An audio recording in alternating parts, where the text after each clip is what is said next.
замечательным лицом был дворник Герасим.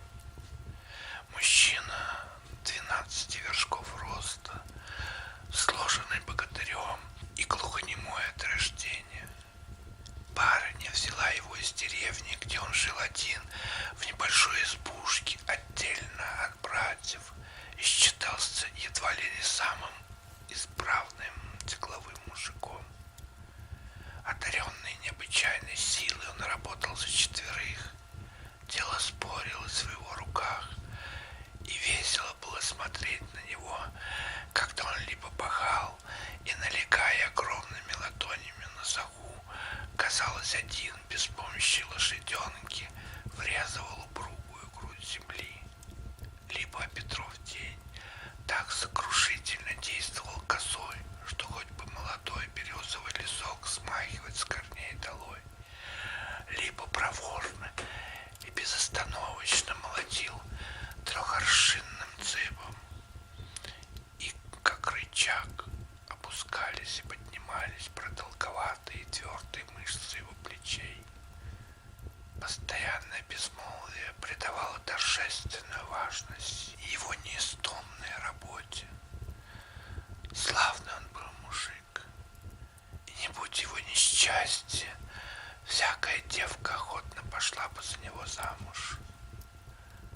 Но вот Герасима привезли в Москву, купили ему сапоги, сшили кафтан на лето, на зиму тулуп, дали ему в руки метлу и лопату и определили его дворником. Крепко не любилось ему сначала его новое житье. С детства привык он к полевым работам, к деревенскому быту. Отчужденный несчастьем своим от сообщества людей, он вырос немой и могучий, как дерево растет на плодородной земле. Переселенный в город, он не понимал, что с ним такое деется, скучал и недоумевал, как недоумевает молодой здоровый бык, которого только что взяли с нивы, где сочная трава росла ему по брюхо. Взяли, поставили на вагон железной дороги, и вот, обдавая его тучное тело то дымом с искрами, то волнистым паром, мчат его теперь, мчат со стуком и визгом. А куда мчат? Бог весть. Занятия Герасима по новой его должности казались ему шуткой после тяжких крестьянских работ. В полчаса все у него было готово, и он опять то останавливался посреди двора и глядел, разинув рот, на всех проходящих, как бы желая добиться от них решения загадочного своего положения, то вдруг уходил куда-нибудь в уголок и, далеко швырнув метлу и лопату, бросался на землю лицом и целые часы лежал на груди неподвижно, как пойманный зверь.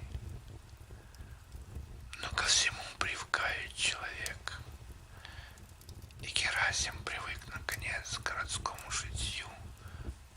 Дела у него было немного.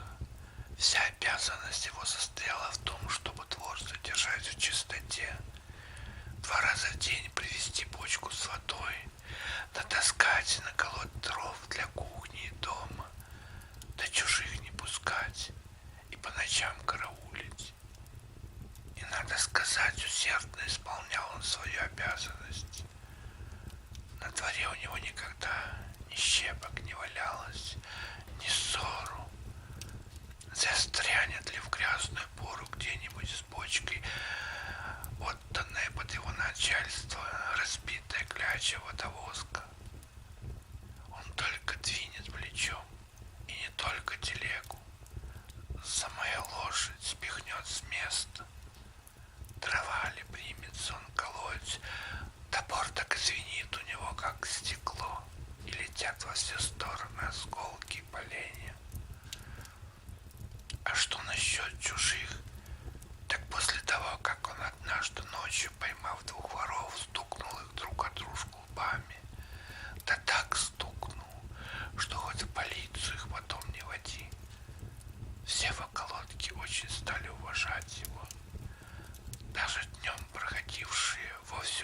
мошенники, а просто незнакомые люди при виде грозного дворника отмахивались и кричали на него, как будто он мог слышать их крики.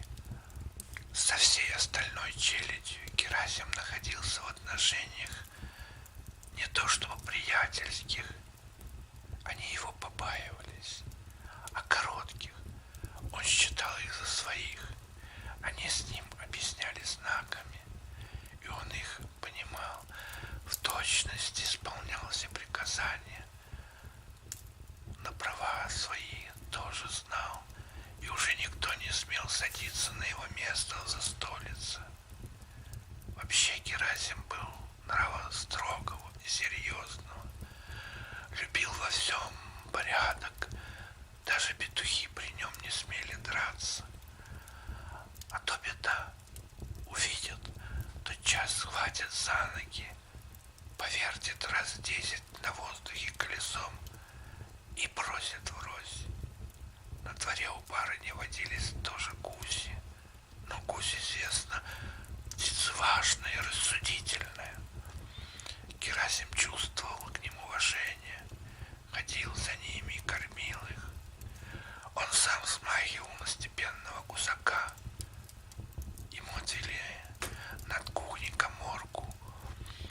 Он устроил ее себе сам по своему вкусу, соорудил в ней кровать из дубовых досок на 4 чурбанах, истинно богатырскую кровать. 100 пудов можно было положить на нее, не прогнулась бы. Под кроватью находился дюжий сундук. В углу стоял столик такого же крепкого свойства, а возле столика стул на 3 ножках, да такой прочный и приземистый, что сам Герасим бывало поднимет его, уронит и ухмыльнется.